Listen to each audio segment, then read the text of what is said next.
It all began at 10:47 a.m. in the middle of a boring math class. The piercing sound of the alarm suddenly blared, slicing through the silence of the room like a sharp blade. The teacher stopped what she was writing on the board, slowly turned around, and looked at the door. It was the total lockdown alarm, the one that, according to protocol, should only sound in case of a real threat. Everyone to the back of the room. Now, lights off. Phones on silent. The teacher's voice was firm, but her eyes betrayed fear. There was brief confusion. Chairs scraped, backpacks were pushed aside, heavy breathing filled the room. Some students still laughed nervously, thinking it might just be a routine drill. But the teacher wasn't joking. The way she locked the door, turned off the lights, and sat on the floor beside them said it all. This was serious. Silence settled in, heavy like a suffocating blanket. No one dared to move. Only the ticking of the wall clock filled the time, making each second more agonizing than the last. Someone whispered, "Do you think it's real?" Another replied in a dry whisper, "No one mentioned anything today." And then, silence returned. The room was plunged into darkness, lit only by the faint light leaking through the curtains. The eyes adjusted, but the heart didn't. Fear didn't come with a face, nor a sound. It was simply the not knowing what was happening on the other side of the wall. Outside, footsteps. A creak. Then, the sound of something metallic hitting the floor. The teacher raised her hand, signaling for absolute silence. And then, it got even quieter. Time seemed to have stopped. Inside the room, every breath was held back, every movement calculated. Until, as if the silence itself had been torn in half, a scream rang out through the hallway. It wasn't just any scream. It was sharp, desperate, like someone being dragged somewhere they didn't want to go. A young voice, probably another student, but there was something strangely distorted about that sound, as if it came from someone who had already gone beyond the point of panic. The scream lasted only a few seconds, but it was enough to plunge the room into a new layer of fear. A girl beside the teacher covered her mouth to keep from crying. Another boy shut his eyes tightly and began to tremble. "No, this can't be real," someone murmured, barely audible, as if speaking out loud would attract whatever was outside. The teacher remained motionless, eyes fixed on the door, one hand resting on her phone, ready to dial, but too afraid to make a sound. Any noise now felt like tempting fate. More footsteps in the hallway, a dragging sound, as if someone was being pulled across the floor, a soft thump on the wall outside. Then, nothing. Time stretched again, every second an eternity. No one dared to ask who had screamed, but everyone knew, whatever was happening out there, it was real, and it was close. Time passed, though no one knew how much. Inside the locked classroom, the air had grown too warm, and the crouched bodies began to ache. Fear didn't allow movement. Only eyes, and even those filled with terror. That's when Lucas, one of the quietest boys in class, noticed something. He was crouched behind a shelf near the closet and could clearly see Tiago's backpack resting by his foot. The zipper was slightly open, revealing something metallic inside. Lucas's eyes widened. That wasn't a notebook, nor a lunchbox. It was hard, silver, heavy, and for a second, it looked like the tip of a gun. He didn't have the courage to speak. He just looked at the teacher, who noticed the panic on his face. Slowly, she approached, as if trying not to wake a sleeping monster. Pretending to reorganize backpacks, she crouched beside Tiago's bag. One quick glance was enough. She froze. Tiago, who had seemed distracted until then, looked up and saw the teacher, motionless. Their eyes met for 2 eternal seconds. He knew that she knew, and strangely, he didn't seem surprised or scared. Just empty. The teacher slowly backed away and returned to her spot. Her face was pale, almost colorless. She took a deep breath, looked at the students around her, and made a subtle gesture, as if asking for calm. Lucas understood. Everyone understood. The silence that was once fear was now restraint. A silent enemy might be among them. Locked in the same room, the classroom felt like a minefield. Any word, any wrong move could trigger something irreversible. The teacher knew that. Tiago was no longer just a quiet student.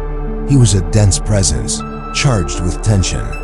And he was among them. She breathed with difficulty, but tried to keep a neutral expression. No one could know she had seen the contents of that backpack, except Lucas, and maybe the few who caught her warning gesture. The decision she made then wasn't easy.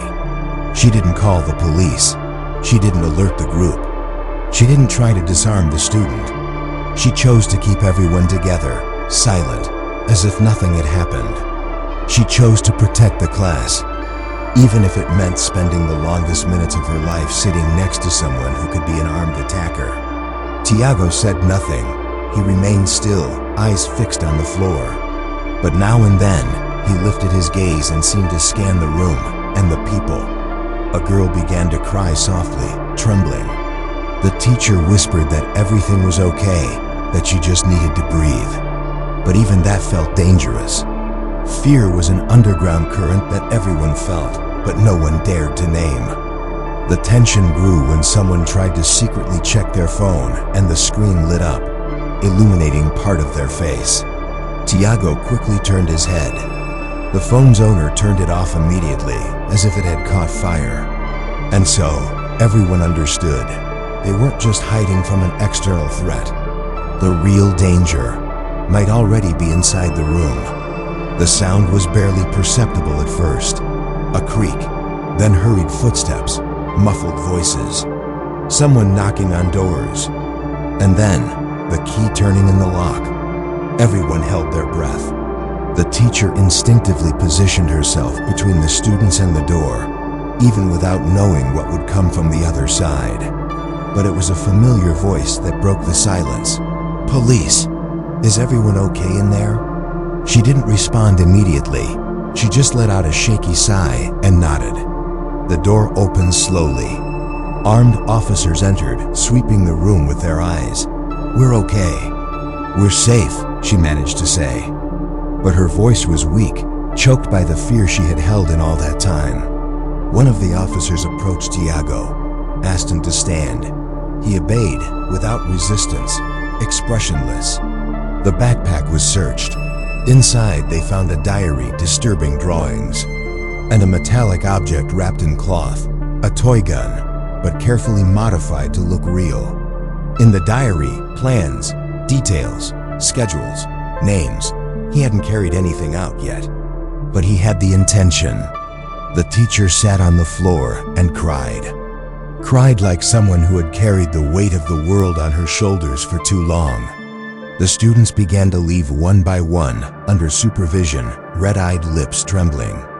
Later, she learned that the scream in the hallway had come from a girl who saw Tiago alone before the lockdown. He had dropped something. She grew suspicious. He intimidated her. She ran. He followed. But stopped. Maybe because he still hoped to be seen. Or feared being stopped. No one would ever know for sure.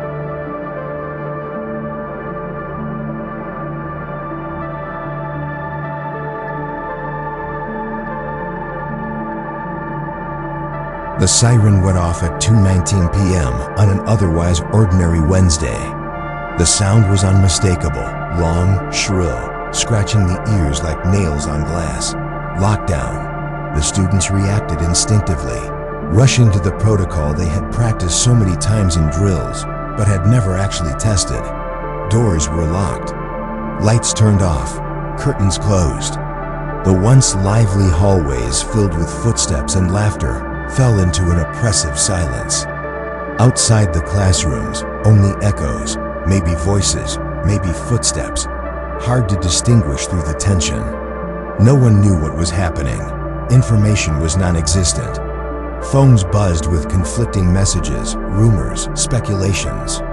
Some said there was an armed person nearby.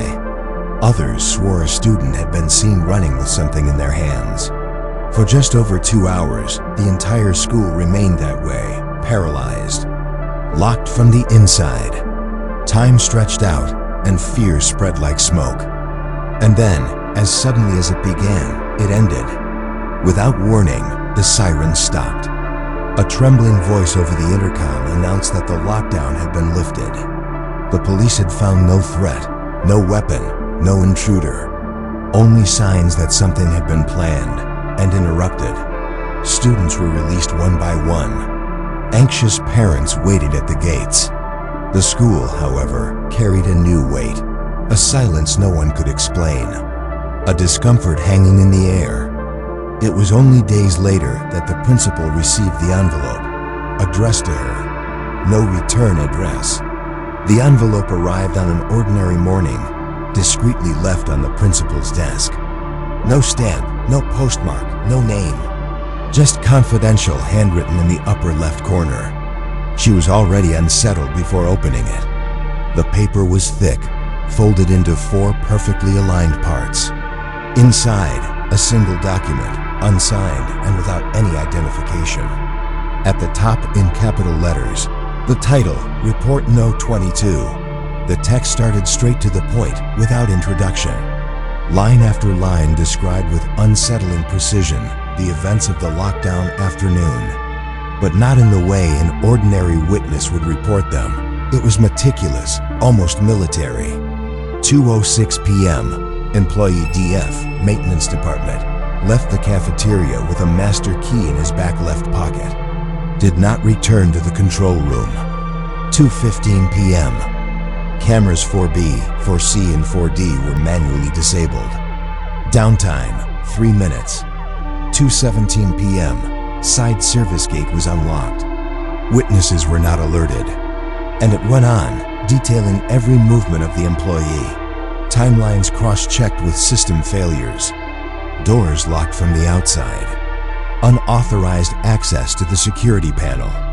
Everything seemed to point to the same conclusion. Someone facilitated the possible entry of a threat into the school. The principal read each line, feeling a chill climb up her spine. She knew that employee. Had worked with him for nearly 7 years. Always polite, always available, never a complaint. She looked up, staring at the closed office door. The world outside continued at its normal pace. But inside that room, something had just changed forever. The name in the report was Daniel Ferreira, maintenance technician for over a decade. Always helpful, the kind who solved problems before anyone even noticed them. Never late, never absent without notice. Always there, until that day. The principal reviewed the school's entry records and noticed the first discrepancy.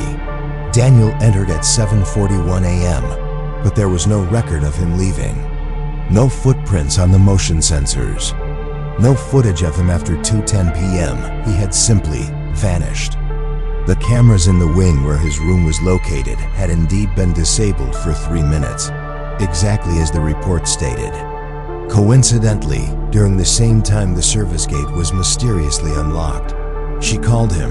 It rang and went to voicemail. Tried contacting co-workers. No one had seen him since the lockdown. One of the teachers mentioned that during the evacuation, he found it odd not to see Daniel among the staff, but in the confusion, didn't question it. In the school system, Daniel was still listed as active. No leave notification, no excuse. The principal then made a risky decision. She went to the maintenance room using her master key. Inside, everything seemed in order, except for a folder at the back of a drawer. Inside, newspaper clippings about school incidents, blueprints of the school, security codes, and a photo of the server room. She closed the folder with trembling hands. Doubt stopped being doubt when silence became absence. Daniel Ferreira was no longer just a missing employee. He was now at the center of something much bigger. With the documents in hand and her unease growing, the principal contacted local authorities. She showed the report, the records, the partial footage, Daniel's disappearance. She expected an immediate reaction, an investigation, protection. But what she found was silence. across the table, exchanged glances, restrained words. One officer jotted down the main points and promised they would analyze everything carefully. But his voice sounded rehearsed, procedural. In the following days, no one reached out again. School activities resumed. Daniel's absence was explained as leave for personal reasons. Administrative staff lost access to the camera system. The folder with the evidence disappeared from the safe drawer in her office. She understood. Something or someone wanted to bury that report. But she had made copies. And more than that, she had witnessed the truth. It was no longer a matter of assumptions. There were real failures. The danger hadn't come from outside, but from within. From someone with knowledge, with access. From someone protected. Sitting alone in her office, door locked, she recorded her own version of the events. A testimony in a low, cold voice, with long pauses between sentences. Like someone who knows they're doing something that could cost them dearly. If anything happens to me. Report number 22 explains everything. She stopped the recording, saved it in multiple files, sent it to different places. Because sometimes institutional silence is the loudest signature of danger.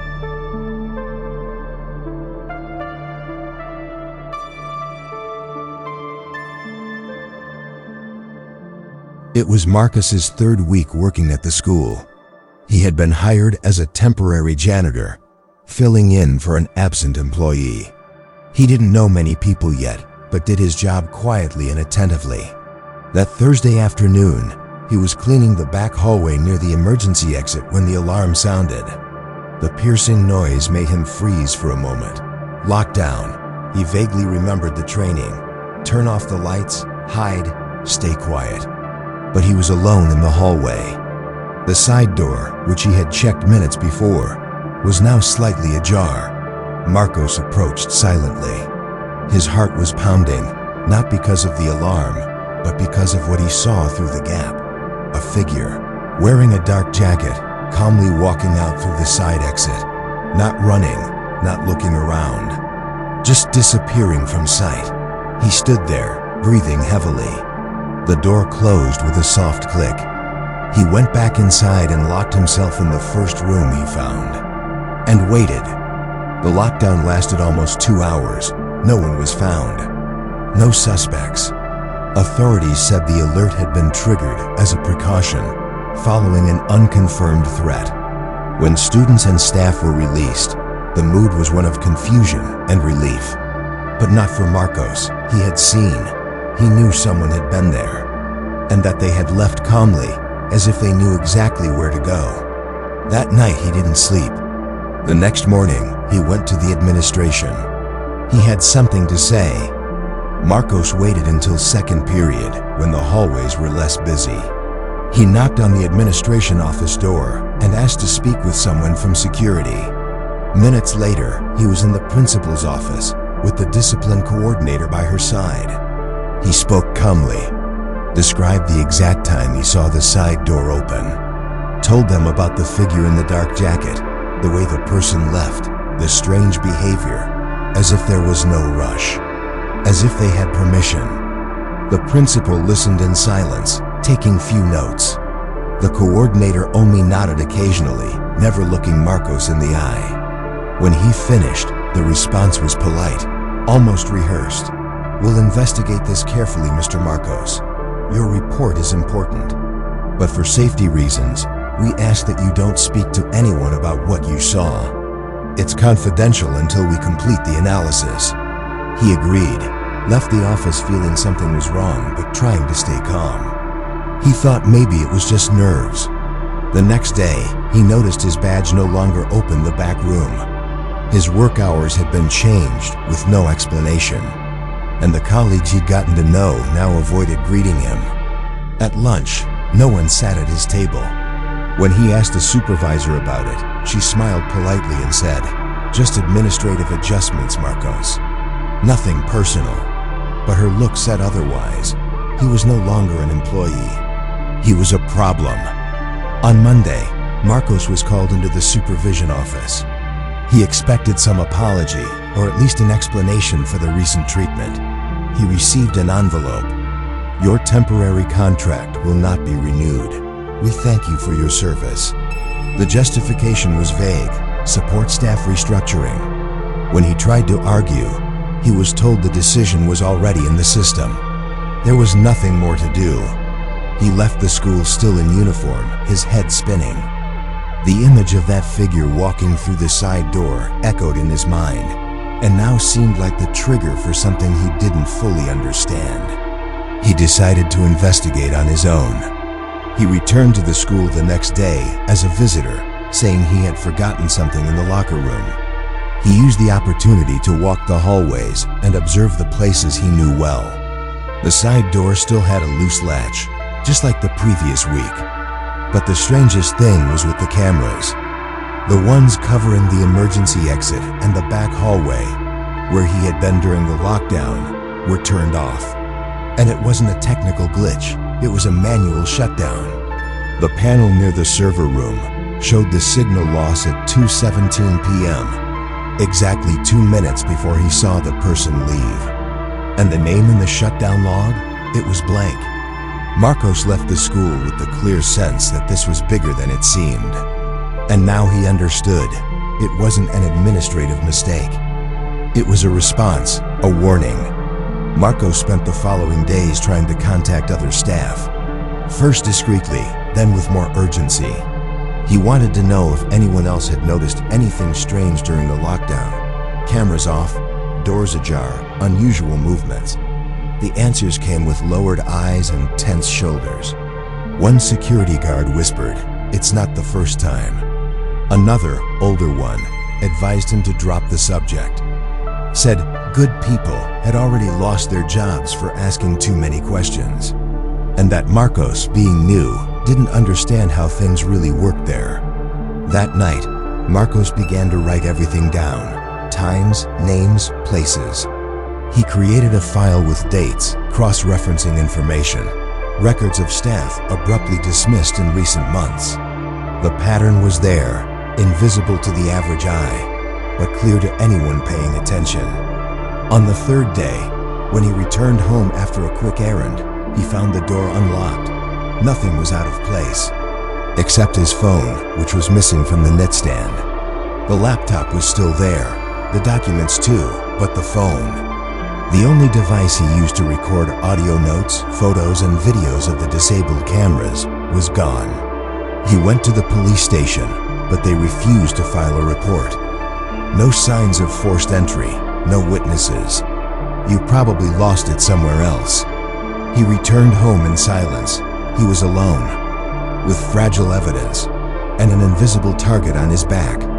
But he still had one last card to play, one that couldn't be erased so easily. That night, Marcos closed the curtains, locked all doors and windows, and turned off all the lights. He sat at the kitchen table with his laptop in front of him, a simple microphone connected, and an untouched glass of water beside him. He took a deep breath and started recording. My name is Marcos R. I was a temporary janitor at JF State School from April 3rd to 27th. On the 20th, during a lockdown, I saw something I wasn't supposed to, and since then, they've been trying to erase me. For nearly an hour, he detailed everything: dates, names of employees, entry and exit times, the deactivated cameras, the phone disappearance, the institutional silence. He made copies, uploaded them to different clouds, sent them to 3 independent whistleblower blogs, used a public network to avoid being traced. Finally, he recorded a video, a direct look at the camera, the same calm he used when first reporting it all. I don't expect justice or protection. I just want someone to know what's happening. If something happens to me, know it wasn't an accident, and that it started with a simple empty hallway. He disappeared 2 days later. The school issued a brief statement. Mr. Marcos was no longer part of the staff at the time of his disappearance. We bear no responsibility for his current situation. But then, a video appeared on a small YouTube channel. Inconvenient Witness, Part 1. Thousands of views in hours. In the comments, more stories, other schools, other names. And the unsettling certainty, Marcos wasn't the only one. He was just the first to speak up.